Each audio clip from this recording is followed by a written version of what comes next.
3 साल की नेगोशिएशंस के बाद फाइनली इंडिया और यूके के बीच में एक फ्री ट्रेड अग्रीमेंट साइन हो गया है, जिसके अंदर 99% चीजें जो दोनों कंट्रीज के बीच में ट्रेड होती है उनके ऊपर कोई भी इंपोर्ट या फिर एक्सपोर्ट ड्यूटी नहीं लगने वाली। साथ ही में पहले ब्रिटेन से आने वाली कार्स पे इंडिया पे 100% की इंपोर्ट ड्यूटी लगती थी, अब वो आने वाले टाइम में 10 गुना से कम होने वाली है, जिसके काफी बड़े इफेक्ट आने वाला है। फॉर एग्जाम्पल फिलहाल एक बेंटली फ्लाइंग स्पर के टॉप मॉडल का प्राइस इंडिया में 10 करोड़ के आसपास का हो गया है, और एक 5 साल पुरानी फ्लाइंग स्पर भी इंडिया में ज्यादा महंगी है एज कम्पेयर टू ब्रिटेन में एक ब्रांड न्यू फ्लाइंग स्पर। पर आने वाले टाइम में इसका प्राइस कम के एक BMW XM जितना हो सकता है।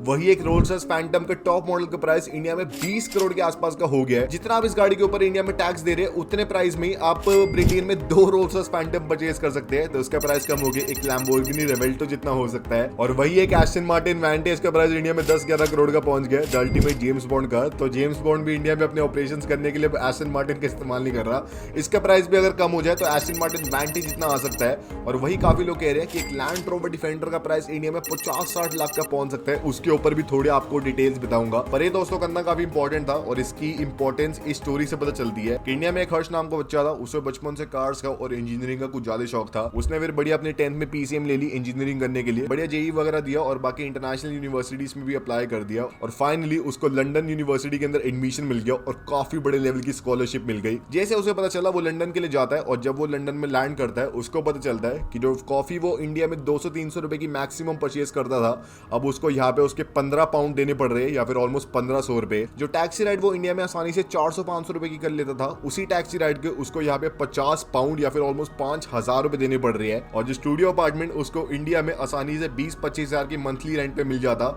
यहाँ पे उसको उसी अपार्टमेंट के 1500 पाउंड के आसपास या फिर 1.5 लाख रुपए पे करने पड़ रहे हैं। अब जैसा तैसा करके उसने अपनी पूरी डिग्री पूरी करी और उसको काफी बढ़िया एक सॉफ्टवेयर इंजीनियरिंग की जॉब मिल गई लंदन के अंदर ही। उसने 3-4 साल पैसे बचाए और अब फाइनली उसके पास पैसे थे अपना ड्रीम पूरा करने के, एक सुपर कार परचेज करने के। अब उसकी फेवरेट सुपर कार थी फिलहाल मार्केट के अंदर एक फरारी पूरो सांगो, और उसने सोचा क्यों ना मैं इस गाड़ी को अपने होम टाउन में इंडिया में परचेज कर लूं, ताकि मेरी फैमिली मेंबर्स भी इस वाली गाड़ी को चला पाए, मेरे दोस्त यार भी चला पाए, सबको मजे दिलाऊंगा भाई, मैंने मेहनत करी है, सब मजे लेंगे। पर जब उसने ऑनलाइन देखा तो उसको पता चला कि जितना इस गाड़ी का प्राइस है इंडिया में सारी ड्यूटीज और टैक्सेस लगा के, उतने प्राइस में वो लंदन में इस गाड़ी को परचेज कर सकता है, एक पेंट हाउस को परचेज कर सकता है जिसमें इस गाड़ी को पार्क कर सकता है, साथ ही में इस गाड़ी का 5 साल का फ्यूल भी डलवा सकता है, और तब भी उसके बाद पैसे बच जाएंगे एक लैंड रोवर डिफेंडर को परचेज करने के। और अगर वो इस गाड़ी को EMI पर परचेज करता है दोनों कंट्रीज के अंदर, तो इंडिया में जितना वो सिर्फ इंटरेस्ट पे करेगा इस गाड़ी की EMI पे, सेम अमाउंट में वो लंदन के अंदर 2 पूरा सांगो की पेमेंट कर सकता है। तो ऑब्वियसली उसने अपनी गाड़ी को लंदन में परचेज करा। पर ये स्टोरी सिर्फ हर्ष की नहीं है, काफी सारे और लोग की है जिनको कार्स की काफी बड़ी बड़ी एस्पिरेशन है, पर वो अफोर्ड नहीं कर पाते इंडिया में कार्स, क्योंकि 3 गुना प्राइस में उनको परचेज करनी पड़ती है। पर अब वो काफी खुश है कि उन्हें सस्ते प्राइस में बढ़िया परफॉर्मेंस ब्रिटिश कार्स मिलेगी, बढ़िया उनके मजे आएंगे। वहीं पे कुछ लोग कह रहे हैं कि काफी डिसएडवांटेजेस भी है इंडियन कार मेकर्स के लिए, क्योंकि काफी सारे नॉन ब्रिटिश कार मेकर्स भी अपनी ब्रिटिश फैक्ट्री से कार्स को इंडिया में इंपोर्ट करना स्टार्ट कर देंगे, और उनको कम इंपोर्ट ड्यूटी देनी पड़ेगी, जिससे इंडियन कार मेकर्स को काफी नुकसान होने वाला है और हमारी मार्केट न टूट जाए। वहीं पे काफी सारे लोग ये भी कह रहे हैं कि इंडियन कार मेकर्स के लिए काफी बेनिफिशियल है कि वो अपनी कार्स को इंडिया से बना के यूके के अंदर एक्सपोर्ट कर पाएंगे, और वहां की सड़कों पे फिर आपको टाटा कर्व, टाटा हैरियर, महिंद्रा की XUV 700 वगैरह देखने को मिलेगी, उनके लिए काफी अफोर्डेबल गाड़ी होगी। और वहीं पे इंडस्ट्री के अंदर एक फियर भी है कि काफी सारे कार मेकर जो इंडिया में अपनी फैक्ट्री को बनाने का प्लान बना रहे थे, उनके पास कोई इंसेंटिव बचा नहीं कि वो लंदन वाली फैक्ट्री से ऑलरेडी जो गाड़ियां बन रही है बस उनको इंडिया में इंपोर्ट कर सकते हैं काफी सस्ते प्राइस में। तो सोचने वाली बात है, what is the real effect of this India UK FTA? United Kingdom and for India, because this is the biggest trade deal that we, the UK, have done since we left Our the dialogue EU. reflects the enduring depth of our economic and financial partnership. One of the key beneficiaries of the India-UK FTA will actually be the auto sector, because the auto tariffs actually get slashed to 10% from over 100%. तो free trade agreement एक agreement होता है 2 countries के बीच में, जिसमें दोनों countries एक दूसरे में जो ट्रेड कर रहे हैं उसमें ऑलमोस्ट कोई भी इंपोर्ट या फिर एक्सपोर्ट ड्यूटी लेवाई नहीं करेंगे। साथ ही में दोनों कंट्रीज की कंपनीज को एक्सेस मिलने वाला है एक दूसरे की मार्केट का, ताकि वो और बढ़िया ट्रेड कर पाए और कंज्यूमर्स को और बढ़िया सामान मिल पाए सस्ते प्राइस में, क्योंकि कॉम्पिटिशन काफी बढ़ गया है और इनोवेशन भी और बढ़िया प्रोपेल हो पाए, क्योंकि ज्यादा कंपनीज एक ही सिंगल प्रोडक्ट पे काम कर रही है तो और बढ़िया प्रोडक्ट बन पाएंगे। और हिस्टोरिकली काफी सारे FTA अग्रीमेंट्स आज तक साइन हो रखे हैं, जिसमें एक काफी बड़ा NAFTA के नाम से, जिसको north America free trade agreement बोलते हैं, जो कि मेक्सिको, कनाडा और अमेरिका के बीच का है। इसके अलावा एक यूरोप जापान एफटीए भी है, जो कि यूरोपियन कंट्रीज और जापान के बीच का है। और अब फाइनली इंडिया और यूके का फ्री ट्रेड अग्रीमेंट भी ऑफिशियली साइन होने वाला है। और इसकी शुरुआत आज से ऑलमोस्ट 4 साल पहले मई 2021 में हुई थी, जब इंडिया के पीएम मोदी और उस टाइम की यूके के पीएम बोरिस जॉनसन एक ऑनलाइन मीटिंग में मिले थे। उस टाइम क्योंकि सब जूम वगैरह पे चल रहा था, दोनों पीएम्स ने ईटीबी या फिर एनहांस्ड ट्रेड पार्टनरशिप के ऊपर बात करी थी, जिससे दोनों कंट्रीज के बीच में ट्रेड थोड़ा और बढ़े। फिर जनवरी 2022 में इंडिया के पीयूष गोयल और वहां के ट्रेड मिनिस्टर की मीटिंग होती है और इंडिया यूके एफटीए के फाउंडेशन स्टोन्स रख देते हैं और इसके ऊपर चर्चा होनी शुरू हो जाती है। अब दोनों कंट्रीज की अलग अलग डिमांड थी इस वाले एफटीए को फॉर्म करते वक्त। फॉर एग्जांपल इंडिया की सरकार की डिमांड थी कि जो भी हमारे इंडिया के ऑफिशियल्स वहां पे जा रहे हैं फाइनेंस सेक्टर में, आईटी सेक्टर में, हेल्थ केयर सेक्टर में, उनका सोशल सिक्योरिटी कंट्रीब्यूशन काफी कम हो, ताकि जो भी वो पैसे कमा रहे हैं वहां से वो अपने होम टाउन इंडिया में बेच पाए। साथ ही में उनका अराइवल प्रोसेस और आसान हो, ताकि और ज्यादा इंडियंस यूके में आ पाए और वो और ज्यादा काम कर पाए और बढ़िया बढ़िया रेमिटेंसेस के फॉर्म में इंडिया में पैसे वापस भेजे। वही यूके की सरकार की रिक्वेस्ट थी कि हमारी इंडिया की सरकार वहां के प्रोडक्ट्स पे कम इंपोर्ट ड्यूटी लगाए। फॉर एग्जांपल कार्स पे जो 100% की लग रही थी वो कम करना चाहते थे, विस्की पे 145% की लग रही थी वो कम करना चाहते थे। और साथ ही में इंडिया के गवर्नमेंट टेंडर्स में यूके की कंपनीज भी पार्टिसिपेट कर पाए, क्योंकि इंडिया में फिलहाल पब्लिक सेक्टर स्पेंडिंग काफी हाई पेस पे हो रही है, तो इसलिए हर एक कंट्री चाहती है कि वो इंडिया में इस वाले सेक्टर में पार्टिसिपेट कर पाए और बढ़िया हमारे पुल, ब्रिज या फिर मेट्रो वगैरह बनाए। दोनों कंट्रीज के ऑफिशियल्स काफी सारे नेगोशिएशंस करते हैं 14 राउंड्स के अंदर, पर इसके बाद भी दिक्कत आती है, क्योंकि यूके के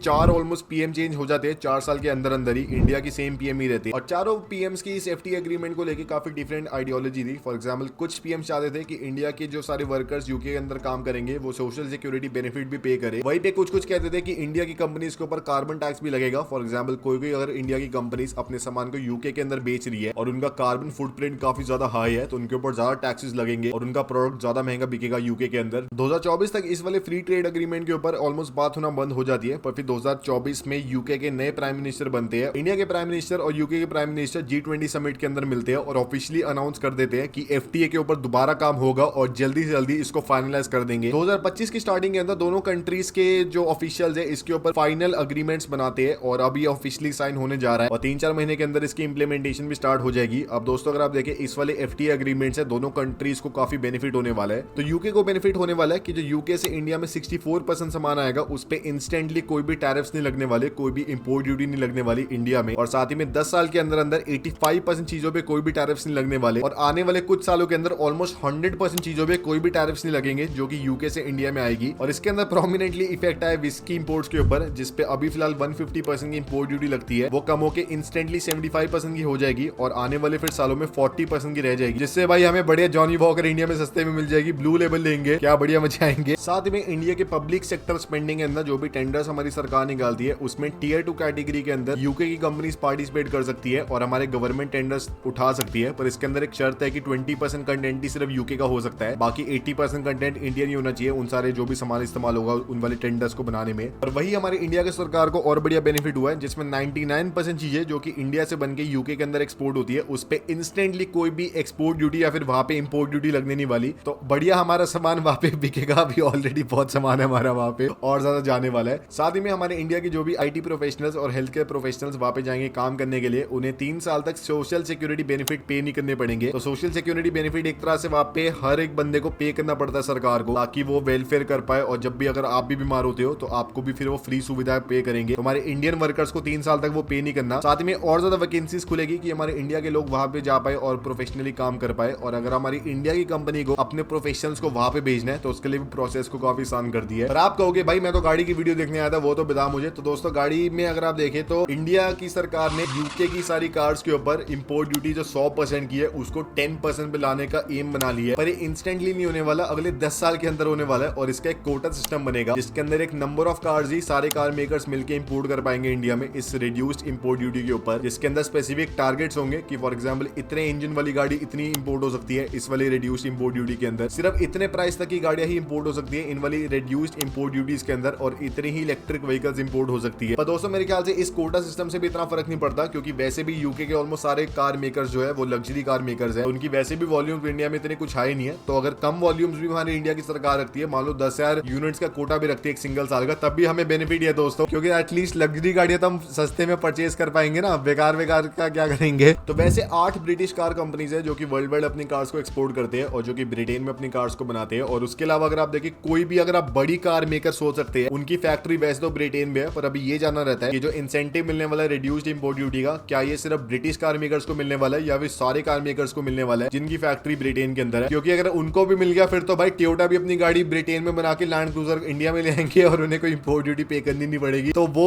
देखना रहता है हमारी सरकार उसके ऊपर क्या करती है। पर वैसे अगर आप देखें, एक जैगुआर काफी बड़ा एक ब्रिटिश कार मेकर है जिसकी कार्स हमें वो काफी पसंद है। अभी रिसेंटली इन्होंने अपनी सारी कार्स को डिसकंटिन्यू कर दिया है। फिलहाल इनकी सिर्फ टाइप 00 एक गाड़ी आने वाली है। तो अगर आप देखें उसका वैसे जैगुआर बता रहे थे कि प्राइस अराउंड 1 लाख पाउंड का होने वाला है यूके वाली मार्केट में, तो ऑलमोस्ट 1 करोड़ का वापस गाड़ी का प्राइस होने वाला है। इंडिया में अगर ये गाड़ी अभी फिलहाल लॉन्च हो without the reduced import duty, इसका प्राइस आसानी से 2.5 करोड़ के आसपास का पहुंच सकता है। पर वही अगर ये एफटीए एग्रीमेंट के अंदर इंडिया में आती है तो इसका मैक्सिमम प्राइस इंडिया में 1.2 करोड़ का होने वाला है। तो 1 करोड़ की गाड़ी उनको मिल रही है, 1.2 की हमें मिल रही है, क्या दिक्कत है? This would be a very good deal. वही दोस्तों अगर आप आते हैं बेंटली में, तो फ्लाइंग्स पर बेंटली की एक एंट्री लेवल सेडान है जो कि इंडिया में 5.25 करोड़ की है। रिड्यूस्ड इंपोर्ट ड्यूटी के साथ इस गाड़ी का प्राइस इंडिया में 3 करोड़ के आसपास का पहुंच सकता है। तो 2 करोड़ की सेविंग आपको इंस्टेंटली मिलने वाली है, क्योंकि यूके में इस गाड़ी का स्टार्टिंग प्राइस 1.7 करोड़ का है। उसके बाद आपको 10% की इंपोर्ट ड्यूटी पे करनी पड़ेगी और उसके बाद जो इंडिया में जीएसटी है, सेस वगैरह वो तो आपको ऑब्वियसली पे करना पड़ेगा। तो जो अभी 5.25 करोड़ का एक शोरूम प्राइस है इसका बेसिक वाला, वो 3 करोड़ का आ सकता है। तो 2.5 करोड़ की सेविंग तो दोस्तों फिर भी काफी ज्यादा बड़ी है। वही जो बेंटली की बेंट आएगा इंडिया में, उसका स्टार्टिंग प्राइस 4.5 करोड़ के आसपास का है, ये आपको 2.5 करोड़ की मिल सकती है। तो इसके ऊपर भी आपको 2 करोड़ की सेविंग्स मिल जाएगी। और जिनकी कॉन्टिनेंटल है इंडिया में स्टार्टिंग प्राइस अराउंड 7 करोड़ का है, वो आपको 4.5 करोड़ के आसपास की मिल सकती है। तो 2.5 करोड़ की आपको उस पर भी सेविंग मिल जाएगी। और जो मलसान है वो तो फिलहाल डिसकंटिन्यू हो गई है, पर अगर वो आती तो आपको उसमें 4 करोड़ के आसपास की सेविंग्स हो जाती है इस वाले नए एफटी एग्रीमेंट के अंदर। वही दोस्तों अगर आपको बढ़िया ब्रिटिश परफॉर्मेंस इंजीनियरिंग चाहिए तो आप मैक्लारन की तरफ जा सकते हैं। फिलहाल इनकी इंडिया में 3 गाड़ी आती है जो कि 750S, मैक्लारन GT और मैक्लारन R2। 750S का प्राइस इंडिया में फिलहाल 6 करोड़ रुपए एक शोरूम का बेसिक वाले वर्जन के लिए। और वही दोस्तों अगर आप इसको एफटी एग्रीमेंट के अंदर इंडिया में लाते हैं तो इसका प्राइस 3.8 करोड़ का हो सकता है। तो इंस्टेंटली आपकी 2.2 करोड़ की सेविंग हो जाएगी, जो कि बहुत ही कंसिडरेबल है। मैक्लारन GT का प्राइस इंडिया में 4.5 करोड़ का है। नए एफटी एग्रीमेंट के अंदर इसका प्राइस सिर्फ इंडिया में 1.9 से लेकर 2.1 करोड़ का होने वाला है। तो आपकी लिटरली 2 करोड़ की सेविंग हो जाएगी। और वही मैक्लारन R2 की इंडिया में प्राइस है 5.2 करोड़ का स्टार्टिंग एक शुरू, ये आपको 3.1 करोड़ के आसपास की मिल जाएगी। तो आपकी इंस्टेंटली 2 करोड़ की सेविंग हो जाएगी मैक्लारन R2 परचेज करने में एफटी एग्रीमेंट के अंदर। पर ये ऑब्वियसली आने वाले सालों में काफी लंबे प्रोसेस के अंदर होने वाला है। इंस्टेंटली शायद हमें इतना प्राइस रिडक्शन नहीं मिले। वही दोस्तों अगर आप देखिए मिनी जो BMW की सब्सिडरी है उनकी कार्स भी इंडिया में डिसेंट बिकती है। अब मिनी की इंडिया में 4 डिफरेंट कार्स आती है, पर दिक्कत क्या है, ये चारों डिफरेंट कार्स इंडिया में CKD वर्जन में आती है। अब दिक्कत क्या है कि CKD वाली गाड़ियों के ऊपर कोई भी ऐसे अपडेट नहीं है कि क्या उसके ऊपर इंपोर्ट ड्यूटी कम होने वाली है, क्योंकि ऑलरेडी उनके ऊपर सिर्फ 15% की इंपोर्ट ड्यूटी लगती है। तो वो अगर हम कंसीडर करें दोस्तों, फिर हमें पता नहीं अब क्या चेंज आने वाला है इन वाली कार्स के प्राइसिंग के अंदर। पर मेरे ख्याल से इन वाली कार्स में कोई प्राइस चेंज आने नहीं वाला, क्योंकि CKD का कोई भी मेंशन नहीं है, सिर्फ डायरेक्टली इंपोर्टेड कार्स का मेंशन है। तो वो दोस्तों थोड़ी दिक्कत है, मिनी के अंदर कोई प्राइस का चेंज आने नहीं वाला। वही दोस्तों अगर आप देखें एस्टन मार्टिन भी एक बढ़िया ब्रिटिश कार मेकर है जिनकी फैक्ट्री बढ़िया इंग्लैंड में है। इनकी इंडिया में 4 डिफरेंट कार्स आती है, जिसमें DB12 अगर आप देखें इनकी बेस्ट वैल्यू टू मनी गाड़ी है। इसका फिलहाल प्राइस है 4.5 करोड़ रुपीज एक्चुअल इंडिया का। नए एफटीए रूल्स के साथ इसका प्राइस 3.2 करोड़ का हो सकता है। तो आपकी 1.3 करोड़ की सेविंग तो हो ही गई, जो कि दोस्तों काफी सही है। हमने ऐसा भाई 1.3 करोड़ भी जब मैं कैलकुलेट कर रहा था ना, मुझे लग रहा था भाई ये तो क्या ही सेविंग है। अब सोच रहा हूँ भाई इतने में आप BMW X7 परचेज कर सकते हो। भाई जो एस्टन मार्टिन DBX है उसका स्टार्टिंग प्राइस इंडिया में 4.6 करोड़ का है। नए रूल्स के अंदर इसका प्राइस 3 करोड़ के आसपास का होने वाला है। तो 1.6 करोड़ की आपकी सेविंग हो जाएगी। एस्टन मार्टिन वैंक्विश का प्राइस इंडिया में 8.85 करोड़ का हो गया है। नए एफटीए रूल्स के अंदर इसका प्राइस सिर्फ 5.6 करोड़ का होने वाला है। तो आपकी 3.1 करोड़ की सेविंग हो जाएगी। और वही जो वैंटेज है जो कि इनकी एंट्री लेवल गाड़ी है उसका प्राइस 4 करोड़ का पहुंच गया है, वो आपको 2.6 करोड़ रुपीज एक्शन की मिल जाएगी। तो 1.5 करोड़ की सेविंग आपकी उसके अंदर भी हो गई। क्या भाई बढ़िया मजे आ जाएंगे। वही एक और